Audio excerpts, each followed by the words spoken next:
جی جی جی، میں نے نوٹ کر لیا ہے یہ آپ کا جو سوال ہے نا۔ ضروری نہیں ہے کہ نبی کریم صلی اللہ علیہ وآلہ وسلم سے آپ نے اذان زندگی میں نہیں دی، ثابت نہیں ہے کسی بھی صحیح حدیث سے،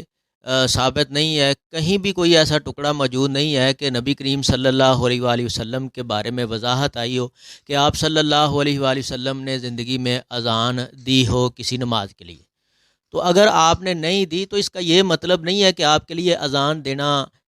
جائز نہیں تھا۔ ایسا کچھ بھی نہیں ہے پیارے بھائی۔ بات یہ ہے کہ نبی الرحمہ حضرت محمد کریم صلی اللہ علیہ وآلہ وسلم نے حضرت بلال رضی اللہ تعالیٰ کو اور حضرت عبداللہ رضی اللہ تعالیٰ کو اور دیگر صحابہ کرام رضوان اللہ علیہم اجمعین موجود ہوتے تھے۔ آپ صلی اللہ علیہ وسلم نے ان کی ڈیوٹیز لگائی ہوئی تھیں کہ آپ نے اذان پڑھنی ہے، آپ نے پڑھنی ہے۔ جیسا کہ آج کل اپنی مسجدوں میں یہ معاملات ہیں،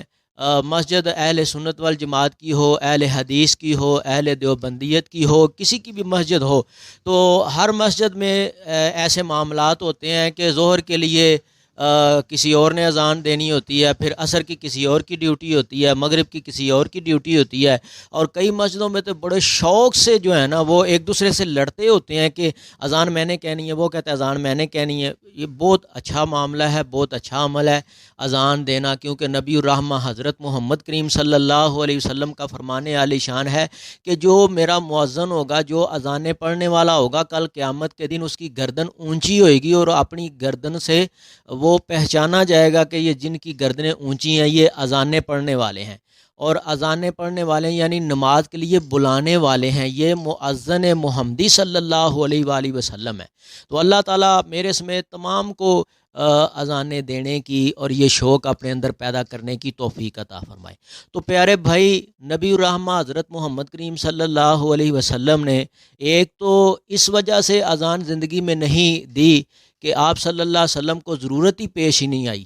کیونکہ صحابہ کرام رضوان اللہ علیہم اجمعین تمام ٹائم آپ صلی اللہ علیہ وسلم کے ارد گرد رہا کرتے تھے۔ ایسا بھی واقعہ ہے کہ آپ صلی اللہ علیہ وسلم اپنے گھر میں آرام فرما رہے ہیں اور حضرت ابو ہریرہ رضی اللہ تعالیٰ عنہ آپ کے دروازے پہ باہر تشریف فرما ہیں کہ آپ صلی اللہ علیہ وسلم باہر تشریف لائیں، کوئی بات بیان کریں اور میں اس سے محروم نہ ہو جاؤں۔ اس لیے وہ انتظار کرتے رہتے تھے، کیونکہ حدیث کا ان کو بہت زیادہ شوق تھا، آپ صلی اللہ علیہ وسلم کی تعلیم کو حاصل کرنے کا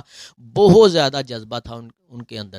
تو اس لیے وہ موجود رہتے تھے کہ میں محروم نہ ہو جاؤں۔ آپ صلی اللہ علیہ وسلم باہر تشریف لاتے اور وہ آپ کی خدمت میں حاضر ہو جاتے، حضرت ابو ہریرہ اور دیگر صحابہ کرام رضوان اللہ علیہم اجمعین کے بارے میں۔ آپ صلی اللہ علیہ وسلم کے ساتھ تو ہر ٹائم، تمام ٹائم مسجد کے اندر تو بالاولیٰ ہی صحابہ کرام رضوان اللہ علیہم اجمعین کا رش رہتا تھا، تو آپ صلی اللہ علیہ وسلم کو ضرورت اس لیے بھی پیش نہیں آئی خود اذان پڑھنے کی کہ صحابہ کرام شوق رکھتے تھے۔ آج ہمارے اندر مسجدوں میں کتنا شوق ہوتا ہے، لڑ پڑتے ہیں لوگ کہ اذان میں نے دینی تھی، پہلے میں آیا ہوں، میں اذان پڑھوں گا، میں پڑھوں گا۔ تو وہ تو صحابہ کرام رضوان اللہ علیہم اجمعین تھے، ان کے کیا کہنے تھے، اللہ تعالیٰ ان کی تعریفیں قرآن مجید میں بھی بیان کرتا ہے، آپ صلی اللہ علیہ وسلم بھی اپنے صحابہ کرام رضوان اللہ علیہم اجمعین کی تعریف بیان کرتے ہیں۔ تو ان کا شوق تو ہمارے لوگوں سے زیادہ شوق تھا نا، تو مسجد میں رس لگا رہتا تھا، تو آپ صلی اللہ علیہ وسلم کسی نہ کسی کی ڈیوٹی لگاتے رہتے تھے۔ اس لیے آپ صلی اللہ علیہ وسلم کو یہ موقع ہی نہیں ملا کہ آپ اپنی زندگی میں اذان پڑھیں۔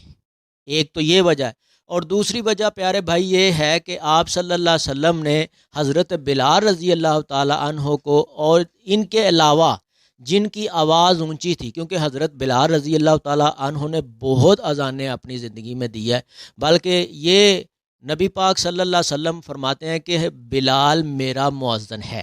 بلال میرا مؤذن ہے۔ ہاں جی، نبی پاک صلی اللہ علیہ وسلم کی زندگی میں حضرت بلال نے اذانیں بہت زیادہ پڑھی ہیں۔ تو پیارے بھائی، اس لیے حضرت بلال رضی اللہ تعالیٰ عنہ کو اذان دینے کے لیے مقرر فرمایا، ان کا انتخاب اس لیے ہوا کہ ان کی آواز جو تھی وہ باقی صحابہ کرام رضوان اللہ علیہم اجمعین سے زیادہ اونچی تھی۔ ایک تو یہ مقصد تھا کہ آپ صلی اللہ علیہ وسلم کی اتنی اونچی آواز نہیں تھی جتنی حضرت بلال رضی اللہ تعالیٰ عنہ کی۔ یہ تو اللہ تعالیٰ کی دین ہے نا، کہ جیسے شکلیں صورتیں الگ الگ ہیں، پھر جو فیس کا کلر ہے، رنگ ہے، کسی کا گورا ہے، کسی کا ڈل ہے، کسی کا کچھ ہے، کسی کا کچھ ہے، تو اس طریقے سے آوازوں میں بھی فرق ہے، کسی کی موٹی ہے، کسی کی باریک ہے، کسی کی بہت زیادہ اونچی ہے، کسی کی دبی ہوئی ہے، اس طریقے سے حضرت بلال رضی اللہ تعالیٰ کی آواز بہت زیادہ اونچی تھی۔ دوسری وجہ یہ تھی کہ آپ صلی اللہ علیہ وسلم کی آواز جو ہے نا حضرت بلال جتنی اونچی نہیں تھی، اس لیے حضرت بلال کو ہی مقرر فرمایا آپ صلی اللہ علیہ وسلم، اس لیے اذان اپنی زندگی میں نہیں دے سکتے۔ تو پیارے بھائی، آپ مسئلہ یہ یاد رکھیں کہ اگر آپ نے اذان نہیں نہ پڑھی تو اس کا یہ مطلب نہیں کہ آپ کے لیے اذان دینا کوئی جائز نہیں تھا، ایسا کچھ بھی نہیں ہے۔ آپ صلی اللہ علیہ وسلم نے حکمت کو سامنے رکھا، ایک تو یہ حکمت کے صحابہ کرام شوق رکھتے ہیں اور ہر وقت موجود ہوتے ہیں، تو دوسری بات یہ تھی کہ جس کی آواز اونچی ہوتی، جتنے صحابہ کرام جس نماز کے ٹائم اذان کا ٹائم ہوا ہوتا تو وہ موجود ہوتے، تو آپ صلی اللہ علیہ وسلم ان صحابہ کرام کو دیکھتے جس کی آواز اونچی ہوتی تو آپ صلی اللہ علیہ وسلم ان کو حکم فرماتے کہ آپ جا کے اذان پڑھیں۔ اللہ اکبر۔ حکمت یہ تھی کہ مقصد پورا ہو جائے کہ جس کی جتنی اونچی آواز ہوگی اتنی دور آوازیں جائیں گی گھروں میں، تاکہ لوگوں کو پتہ لگے کہ نماز کا ٹائم ہو چکا ہے، تو وہ نماز کے لیے تیاری کر کے اپنا رخ مسجد کی طرف کریں۔ اللہ تعالیٰ عمل کرنے کی توفیق عطا فرمائے۔ میں امید کرتا ہوں کہ انشاءاللہ مسئلہ دوستو احباب کی سمجھ میں آ گیا ہوگا۔